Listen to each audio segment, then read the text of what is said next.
You're watching the Lakers Report by Chat Sports. I'm your host, Chase Sr. Appreciate all of you watching for making today's show a part of your day. On the show for today, yet another loaded docket. Ben Simmons for Russell Westbrook trade. Could it go down this offseason for the Los Angeles Lakers? Are the Timberwolves, after going out in the first round against the Memphis Grizzlies in a series that they could have been victorious in, going to shop D'Angelo Russell to build around Anthony Edwards, the Ant-Man, an absolute stud and one of the better younger players in the NBA? And Victor Oladipo, coming off a couple of injury-plagued years, he's looked pretty good for the Miami Heat. Could the Lakers sign him this offseason in NBA free agency after he signed a one-year contract? First, though, we're trying to get to 44,000 subs to show love for Jerry West. He's hurting right now. He doesn't like his role in winning time, but Jerry West, you have to understand, it is a fictional series, and they dramatized it a little bit, but Jerry West, either way, he's not happy with the role. So to show him some love, to get him out of the dumps, make sure you hit that red subscribe button so we can get the 44,000 subs to show love to the logo in Jerry West. We start off with that Ben Simmons for Russell Westbrook trade rumor. Several media members proposing trades involving Russ as well as Ben Simmons in an idea that would bring Russell Westbrook to Brooklyn to team him back up with Kevin Durant. Now, for the storylines in the NBA, it would be awesome. It would be hilarious. It might be a disaster, but it'd at least be fun and entertaining to follow. Ben Simmons, on the other hand, another Rich Paul client with Clutch Sports, has a close relationship with LeBron James because of that Clutch partnership. Anthony Davis also represented by Clutch Sports. Now, this trade idea is a three-teamer from Bleacher Report, and it's fascinating for a couple of reasons because of the players involved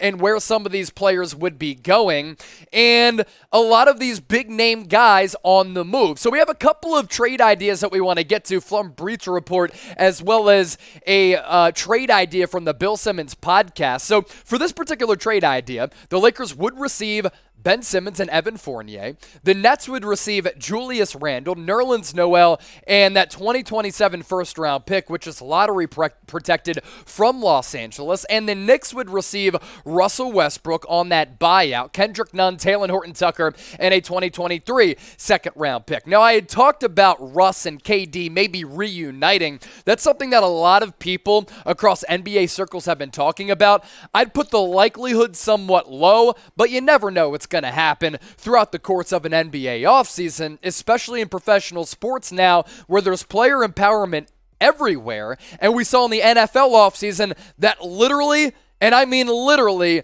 anything and absolutely anything is possible after all of the crazy trades that we saw transpire. So for those of you in the rumors game who are like, this will never happen, hey, the NFL offseason is an indication that anything can go down. Another trade idea, this one coming from the aforementioned Bill Simmons. In this deal, the Lakers would get Ben Simmons, Mike Conley, and Kemba Walker. A lot of salary dumps there. And the Nets would receive Rudy Gobert, Derrick Rose, and Royce O'Neal. It's something that Bill Simmons talked about with Kevin O'Connor. It was really O'Connor who was talking about Gobert going to Brooklyn, him being an ideal fit, because there are reports out there that Gobert is going to go to Utah ownership and say, you either have to pick me or Donovan Mitchell. If I have to pick one, I'm going with D-Mitch, no question. Speaking of Donovan Mitchell, could he be on the move, though? Another trade idea. The Knicks received Donovan Mitchell, Juan Hernan-Gomez. This is kind of all part of the equation here. And the Jazz would receive Russell Westbrook, really as a guy who you just have him for 1 year, then you let him walk as a salary matcher.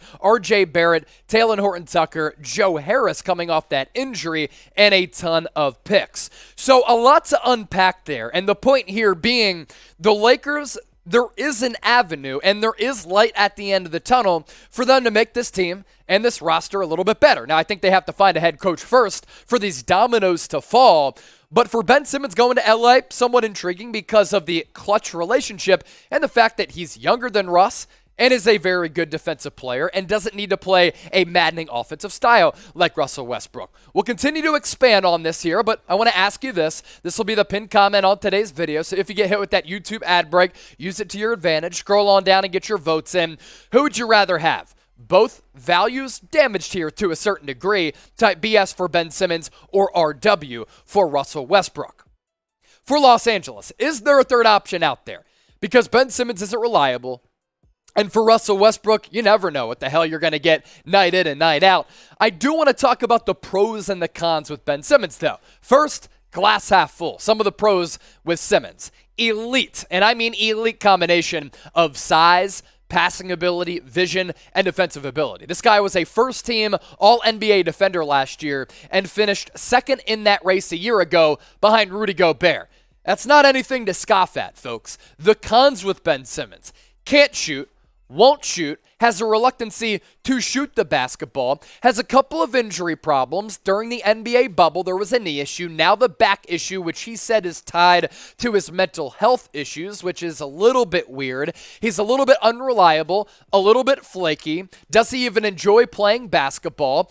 How passionate is he about the game, and is he willing to put in the work to become a better basketball player? Because it seems as though up to this point, he's kind of cool with his career just kind of flatlining to a certain degree because the improvements have never really taken place.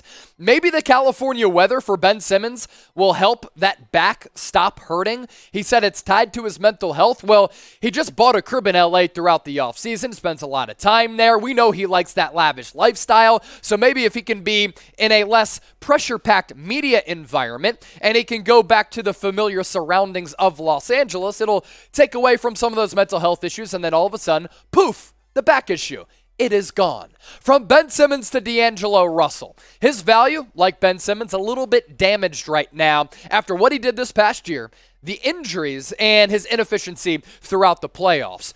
D'Lo, according to Marc Stein, Wolves likely to shop him this offseason amid playoff struggles. I think this is the smart move. I think you move forward with Anthony Edwards as the face of your franchise. Is Karl Anthony Towns going to be a part of the equation? We will see. But a reunion in LA with D'Lo, we will see about that. So much to get to still on today's show. Make sure you keep it locked right here on the Lakers Report. But first, if you want to bet on the NBA playoffs, maybe who makes the NBA Finals, no better sportsbook to do it with than our sportsbook partner, BetUS. Head to chatsports.com/Lakers, that link at the bottom of your screen. Enter the promo code Lakers125 to my right for a 125% deposit bonus. Right now, my NBA Finals prediction: Boston Celtics against the Phoenix Suns. Now, game 2 between Boston and Milwaukee going to go a long way determining who might win that playoff series. The Suns, though, really good. I think we're headed for a Suns-Warriors Western Conference Finals. I think Miami is going to defeat Philadelphia. Celtics-Bucks could go 7. But right now I'm going with the Celtics. And the odds for this to ring true in the NBA Finals, plus 600. For those of you unfamiliar with betting, for those of you familiar with betting, but you don't like numbers, kind of like me, because I've never been good at math unless it comes down to money like this, plus 600 odds. That would mean if it ends up happening and I risked $10 for that bet to be victorious, I would win $60 if that is in fact the NBA Finals matchup. Get your bets in, chatsports.com/Lakers, promo code Lakers125.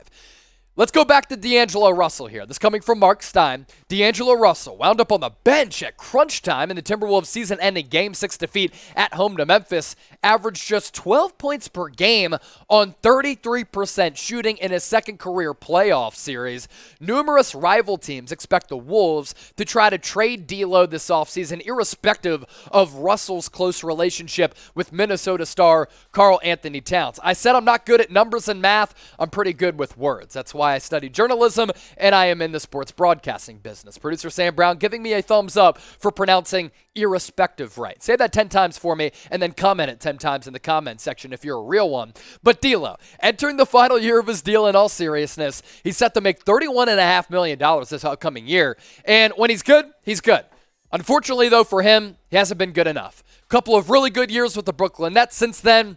Got flamed out with the Golden State Warriors. They realized that his play not sustainable to winning basketball. They shipped him away, and in doing so, I think robbed the T-Wolves by getting Andrew Wiggins back and that really good premium draft asset. But this past year, the numbers were pretty solid. I'd say this about D'Lo. He's like James Harden light. 18 points per game, 7 dimes, 41% shooting. Ain't going to cut it for me. 34% ain't going to cut it for me. He is just not an efficient enough player. And while he dances around and has a game that's very similar to James Harden, he's never been as consistent as James Harden. And to put him in the same stratosphere isn't really fair. I'm just saying their games are very, very similar. So I'm not cool with the D'Lo reunion. I'd press pass on that. But what do you think? Let me know your level of interest in this potential reunion with D'Angelo Russell. I want you to scale it for me from 1 to 10. Do that right now in the comment section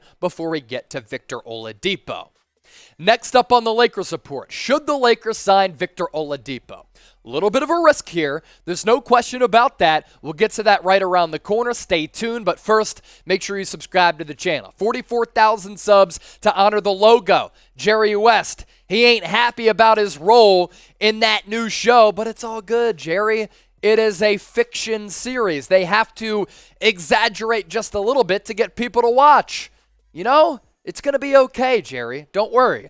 Anyway, subscribe for offseason news and rumors, Lakers head coaching search updates, free agency news and rumors, trade rumors, interactive mailbags where we take all of your questions, and much, much more. Last couple of weeks, this channel has been popping like LeBron James on a heater. Let's continue to add to that subtotal and get to 44K. NBA analysis on this one. Yeah, NBA analysis, baby. Gotta love it. It is that point in the offseason for Los Angeles. Okay, Oladipo, landing a multi-year deal, especially with how the last few seasons have gone for him, is likely his goal. But if he wants to maximize his earnings, he could sign a one-year prove-it deal and re-enter free agency in the summer of 2023 when there will be more cap space to spend. A one-year prove-it deal is something that could work for the Lakers and Oladipo. They would be able to provide him with rotation minutes right from the start, as he could be the starting shooting guard depending on how things shake out for the purple and gold this offseason. At one point, once Oladipo was able to find his groove and to start his NBA career, it was a little bit rocky. Then he really started to turn it on, especially in 2017-18 with Indiana. Before that, he kind of got it going with OKC. But the 2017-18 season, he was one of the better players in the NBA. That is not a hyperbolic or exaggeration of a statement like Jerry West might say about winning time. 23 points per game that year. 5.5 rebounds. He was one of the best defensive players in the NBA, 2.5 steals per night. He connected on nearly 48% of his field goals and 37% on his three-point attempts. That's really, really good. Problem is, what's happened since then ain't really good. 75 games played that year in 2017-18. Since then combined, 2018 to 2022, a total of 96 games. He's been haunted by injury issues. 2 surgeries on his quad tendon, which is a really severe injury. But I have to say, with how he's been playing with the Miami Heat, he's looked actually pretty good. And during those injuries, the field goal numbers have gone down a lot. But again, with Miami Heat, maybe the best organization when it comes to player development. He's been a pretty solid player. He's looked good with Miami. Could that happen for his next destination? And could that next destination be the Los Angeles Lakers? Maybe you want to sign Oladipo. Maybe you want to go after a different free agent. Either way, it's your opportunity to once more be a part of the show and name me a free agent you want the Lakers to sign this offseason. Thanks so much for rocking and rolling with us. Don't forget to subscribe.